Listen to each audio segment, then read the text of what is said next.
ராகுல் காந்தியின் பாத யாத்திரையில் பலதரப்பு மக்களும் ராகுலை நேரில் சந்தித்து தங்களது ஆதரவை வழங்கி வருவதோடு தங்களது குறைகளையும் சொல்லி அதற்கான தீர்வு வழங்கும்படியாக கோரிக்கைகளையும் வைத்து வருகின்றனர்.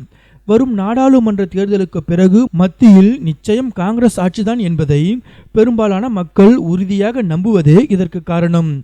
அதனால்தான் பிரதமராக பதவியேற்க இருக்கும் ராகுலிடம் தங்களது ஆதரவையும் கோரிக்கைகளையும் தெரிவித்து வருகின்றனர். அந்த வகையில் பாத யாத்திரையின் போது ஏற்பாடு செய்யப்பட்டிருந்த நிகழ்ச்சி ஒன்றில் கலந்து கொண்ட ராகுல் காந்தியை மாற்றுத்திறனாளி மனிதர் ஒருவர் சந்திக்க வந்தார். இரு கைகளும் கால்களும் இல்லாத நிலையிலும் "வி ஆர் வித் ராகுல்" என்ற பதாகையை ஏந்தியபடி சக்கர நாற்காலியில் வந்து தன்னை சந்தித்து ஆதரவு தெரிவித்த அந்த மாற்றுத்திறனாளியின் செயலால் நெகிழ்ந்து போனார் ராகுல் காந்தி.